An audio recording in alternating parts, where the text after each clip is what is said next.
आपको आप विरोध कर रहे हैं, आप मार्च कर रहे हैं, आप लगातार बयान कर रहे हैं, तो जब भोगता आ गए तो आपने विरोध काहे नहीं किया कि हम आपको आदिवासी में नहीं आने देंगे, नहीं आदिवासी बनने देंगे। तमाड़िया आए, कोल आए, कोरबा आए, आपका गंजू आए, तब आप लोग चुप थे।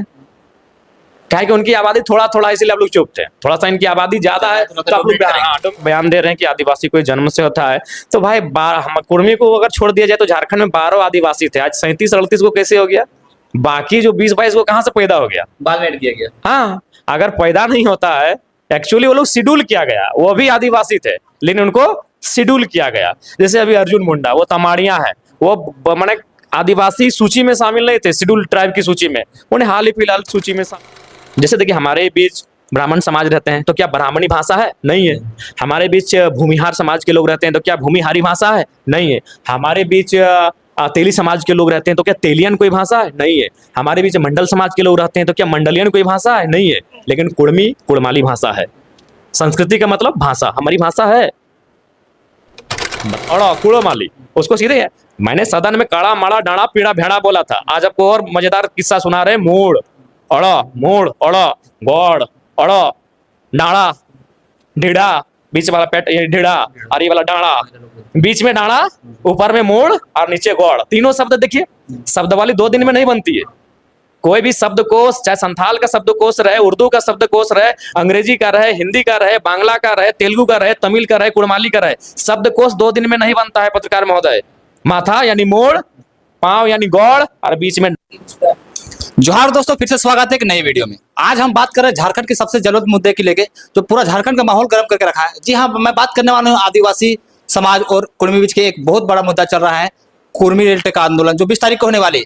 इस पे सबकी नजरें जयराम महतो पे टिकी हुई। तो जयराम महतो इसके बारे में क्या सोचते हैं, इन सारी चीजों को टू पॉइंट बात करेंगे और सटीक जानकारी लेने की कोशिश करेंगे। आखिर कुर्मियों का क्या इतिहास रहा है, क्योंकि अभी माना जाता है कि जो कुर्मी समुदाय का सबसे बड़ा नेता जयराम महतो को लोग मान रहे हैं, तो वो क्या इसके बारे में क्या सोचते हैं, उस सारी चीजों को जानेंगे। दादा, सबसे पहले जोहार। लेकिन सबसे बड़ा नेता नहीं, हम समाज का एक बेटा है।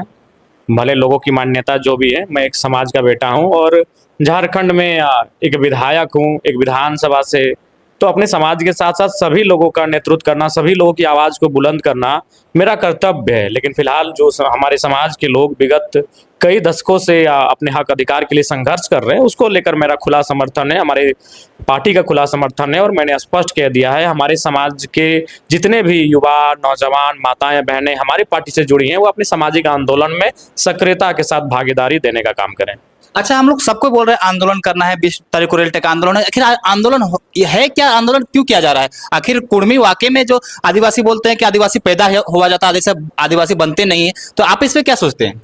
देखिए, सबसे पहला बात है कि उनको जानना चाहिए भारत एक लोकतांत्रिक देश है। अगर आप आदिवासी जन्म से भी है ना, तो आपको मान्यता लेना पड़ेगा भारत के संविधान से। जन्म से आदिवासी कुर्मी भी है, जन्म से आदिवासी और बहुत सारे समाज है जो जन्म से उनमें आदिवासियत है, उनमें आदिवासी परंपरा, आदिवासी कल्चर, सारा चीज है। लेकिन भारत एक लोकतांत्रिक देश है, यहाँ आपको मान्यता लेनी पड़ती है और आदिवासी के रूप में नहीं। हम कुर्मी को अगर छोड़ दिया जाए तो झारखंड में 12 आदिवासी थे, आज 37-38 को कैसे हो गया? बाकी जो 20-22 को कहां से पैदा हो गया? बाद में ऐड किया गया। हाँ, अगर पैदा नहीं होता है, एक्चुअली वो लोग शेड्यूल किया गया, वो भी आदिवासी थे लेकिन उनको शेड्यूल किया गया। जैसे अभी अर्जुन मुंडा, वो तमाड़िया है, वो मैंने आदिवासी सूची में शामिल नहीं थे, शेड्यूल ट्राइब की सूची में, उन्हें हाल ही फिलहाल सूची में शामिल किया गया। उसके बाद जो लोग ये बयान दे रहे हैं, विशेषकर जो अगर निशा दी बोल रही थी और भी बहुत सारे लोग बोल रहे हैं, तो चलिए वो या तो वो उरांव है या मुंडा है या संथाल है, जो भी है, अगर आदिवासी जन्म से पैदा होता है तो आप फिर असम में आदिवासी क्यों नहीं है? देखिए, इनको लगता है कि वही लोग पढ़ते लिखते हैं, हम लोग तो कुछ जानते नहीं है। असम में संथाल, उरांव, मुंडा आदिवासी जन्म से है, तो वहां ओबीसी क्यों है? असम में ओबीसी क्यों है? संथाल, मुंडा, उरांव जो झारखंड में शेड्यूल ट्राइब है, बिहार में भी शायद शेड्यूल ट्राइब है और बंगाल, उड़ीसा में भी शायद शेड्यूल ट्राइब है। झारखंड में तो खैर कन्फर्म है, हम लोग चूंकि झारखंड के हैं। लेकिन असम में यही समाज जो झारखंड में शेड्यूल ट्राइब है, यानी अनुसूचित जनजाति है, वह असम में ओबीसी है, बैकवर्ड है। तो अगर आदिवासी पैदा होता है, बनाया नहीं जाता है, तो असम में आप आदिवासी क्यों नहीं है? वहां पिछड़ा क्यों है? ओबीसी क्यों है? और वहां क्यों आप लोग जिस तरह का झारखंड में कुर्मी समाज रेल टेका कर रहा है, आंदोलन कर रहा है, अनुसूचित जनजाति यानी शेड्यूल ट्राइब की सूची में शामिल होने के लिए, सेम असम में संथाल, मुंडा, उरांव तथा अन्य जो समाज हैं वो आदिवासी में शामिल होने के लिए आंदोलन कर रहे हैं। तो ये तर्क तो सीधा खारिज कीजिए। सही बात है, जन्म से ही वो आदिवासी होता है, लेकिन लोकतांत्रिक देश में आपको सूचीबद्ध होना पड़ता है, आपको उस सूची में शामिल किया जाता है, उस सूची में आना पड़ता है। और झारखंड राज्य बना ही था सरकारी और गैर सरकारी आदिवासी कुर्मी। सरकारी आदिवासी यानी जो सरकारी सूची में है, और हम लोग गैर सरकारी, तो बस हम लोग गैर सरकारी से सरकारी जो सूची है, शेड्यूल, उस सूची में अपनी उपस्थिति दर्ज कराना चाहते हैं। तो इसलिए वो मैंने वो तर्क जो है वो तथ्यहीन है। अगर उनको इतना ही बहस करना है तो वो असम चले जाएं, वहां संथाल है, मुंडा है, ओराव है, वो ओबीसी है। अच्छा, एक सवाल और एक आता है कि जैसे हमेशा कुर्मी लोग कहते हैं कि हमको छला गया है, तो ऐसा क्यों हुआ, संविधान ऐसा क्यों किया गया कि कुर्मी को लगता है कि जैसे हमको संविधान जब निर्माण किया जा रहा था, या तो कुछ समय बाद उसको शायद 1931 कोई बोलते हैं, 1951 के बाद कुर्मी को वहां से शेड्यूल कास्ट से बाहर कर दिया गया। उसके लिए आपको भगत सिंह को याद करना होगा। याद कीजिएगा, भगत सिंह कहते थे कि हम कांग्रेस जैसा आजादी चाहती है, हम उस आजादी के पक्षधर नहीं है। कांग्रेस केवल अंग्रेजों के हाथ से आजादी चाहती है, बाकी व्यवस्था वही रहे, ब्यूरोक्रेट्स की व्यवस्था वही रहे, कलेक्टर की व्यवस्था वही रहे, तमाम जो रूल्स हैं, रेगुलेशन है जो अंग्रेज छोड़ के जा रहे हैं वही रहे। तो भगत सिंह इस चीज को कहते थे कि हम आजादी संपूर्ण चाहते हैं, टोटल फ्रीडम। वो एक नारा देते थे, टोटल, संपूर्ण आजादी, यानी केवल अंग्रेजों से नहीं, व्यवस्थाओं से भी आजादी। तो चूंकि जब भारत देश आजाद हुआ, बेशक अंग्रेज चले गए, लेकिन सोच तो वही रही, पूंजीवादी सोच, शोषण, आज भी शोषण हो रहा है, आज भी पूंजीवादी सोच हावी है, आज भी महाजनी सोच हावी है। तो वहां क्या हुआ कि जब इस राज्य में विशेषकर देखा कि ये खनिज संपदा है, अंग्रेज जब जाने लगे तो उन्होंने ये तो बता दिया कि झारखंड में खनिज है, और ये खनिज है जो झारखंड से निकलकर बंबई, दिल्ली और हरियाणा को चकाचौंध कर देगा, अमीरों के और अमीर कर देगा, राजनेताओं की जेब को और गर्म कर देगा। तो जहां तक मेरा अनुमान है, शेड्यूल ट्राइब की सूची से हटाने का प्रमुख कारण यही रहा कि खनिज संपदा में सीधे नेताओं का हस्तक्षेप, सीधे सत्ता का हस्तक्षेप, और सबसे महत्वपूर्ण बात, टाटा। आप आज लोग लाख कहे कि जो कानून बनते हैं किसान के लिए बनते हैं, मजदूर के लिए बनते हैं, लेकिन गलत बात है, वो पूंजीपतियों से पूछ के बनते हैं, ये सच्चाई है। इलेक्ट्रल बॉन्ड ने पूरे देश को, पूरे दुनिया को बता दिया कि कंपनी बहुत ज्यादा चंदा देती है पॉलिटिकल पार्टी को, और उसी का दबाव होता है। अभी अडानी जी को देखिए, आज बीजेपी की मजबूरी है, असम रहे, चाहे झारखंड रहे, चाहे बिहार रहे, चाहे गुजरात रहे, कौड़ी के भाव उनको जमीन दे रही है। देखिए, सच बोलिए, आज कम से कम लोकतांत्रिक देश है, अभिव्यक्ति की आजादी है, सच बोलिए। आज अडानी साहब जो चारों तरफ जमीन ले रहे हैं, उसका कारण यही है कि भारतीय जनता पार्टी को बहुत जोरदार फाइनेंस करते हैं। यानी जब कोई पॉलिसी बनता है तो एक कॉरपोरेट को, जिस कॉरपोरेट का सहयोग मिलता है, उसे ध्यान में रखकर बनता है। और आज जिस प्रकार अंबानी अडानी जी का नाम है, उस समय बिरला, बजाज, टाटा का नाम हुआ करता था, वो बहुत संपन्न उद्योगपति थे। तो अगर टाटा को पढ़ें और टाटा के इतिहास को जानें, तो आपको स्पष्ट क्लियर हो जाएगा कि कुछ चालाक नेता, कुछ पॉलिटिशियन के साथ साथ टाटा का भी कुर्मियों को आदिवासी की सूची से बाहर रखने में कहीं ना कहीं एक बहुत बड़ा रोल रहा है। लोग, हाँ बिल्कुल, रीजन था। आज टाटा 3 जगह कोयला खनन का काम करती है, टाटा सिजुआ, टाटा जमाडोबा, टाटा घाटो, और तीनों जगह 95% जमीन कुर्मियों का है। टाटा जमशेदपुर आज चले जाइए, अभी इतिहास जिंदा है, एक एक गांव को खंगालिए, वहां भी हमें लगता है सबसे ज्यादा गांव कुर्मियों के, उसके बाद दूसरे समाज के आएंगे। आज टाटा ने जितना भी जमीन अधिग्रहण किया है, मैक्सिमम गांव कुर्मियों के। अब आपको मैंने एकदम लॉजिकली समझाते हैं। 1907, सभी जानते हैं टाटा का स्थापना हुआ 1907 में। तो एक था, अंग्रेज जैसे भी थे, उनको लगता था कि भोले वाले लोगों की जमीन नहीं जानी चाहिए। 1907 में जैसे टाटा ने भारी मात्रा में कौड़ी के भाव में जब जमीन ले लिया, तो 1908 में सीएनटी बनता है। सीएनटी में कुर्मी भी होता है और 12 लोग भी होते हैं, यानी जमीन अब आप नहीं ले सकते हैं। जिस प्रकार आप जमीन लूट रहे हैं, जिस प्रकार से जमीन को छीन रहे हैं, वो अब बंद।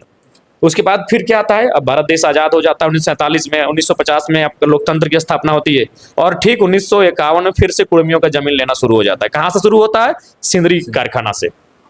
सिंदरी कारखाना अभी जिंदा है, सिंदरी कारखाना का आसपास का क्षेत्र जिंदा है। अभी जाके सर्वे कर लीजिए, वहां भी हमको लगता है 95% जो जमीन है, 95% जो गांव है, वो कुर्मियों के हैं। हल्का पुल्का दूसरे समाज को होगा तो होगा, 95% हमें लगता है कुर्मियों के गांव है। लगभग 50 के आसपास, जैसा लोग बता रहे हैं अनुमान कि 50 के आसपास गांव जितना हट जाएगा उतना जमीन 1951 में हर्ल का, आज हर्ल है, उस समय एफसीआई सिंदरिया जो भी नाम था उनका, जमीन का अधिग्रहण हुआ। कब हुआ? 1951 में। बंद कब हो गया था? 1908 में। क्योंकि 1907 में टाटा का स्थापना हुआ, टाटा ने बहुत जोरदार जमीन ले लिया था 1907 तक। 1908 में सीएनटी लगा, 1908 में सीएनटी लगा, बंद हो गया। फिर जब भारत देश आजाद हुआ 1950 में कुर्मी को हटाया और 1951 से फिर से जोरदार तरीके से जमीन लेना स्टार्ट हो गया।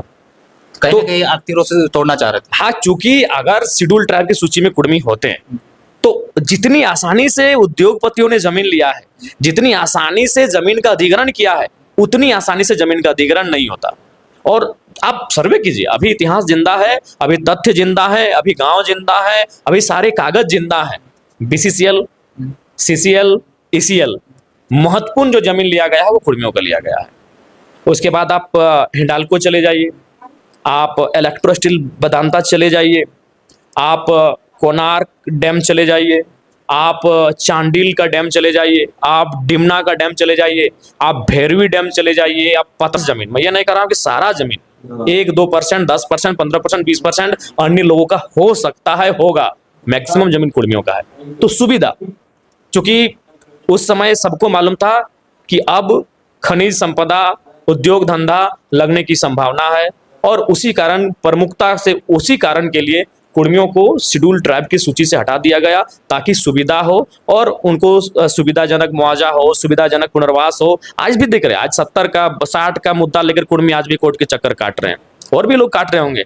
तो ये मैंने, चूंकि इनकी आबादी बहुसंख्यक थी, ये बड़ा आबादी था, बड़ी जमीन जगह इनके पास थी, तो सबसे प्रमुख कारण जो मेरा अनुभव और मेरा जो अध्ययन कहता है वो यही था कि उनको सूची से इसलिए हटाया गया। उस समय अगर कुर्मी समाज आंदोलन करते हैं 1950, 60, 61 में, उस समय हल्का फुल्का होता था, उतनी जानकारी नहीं थी।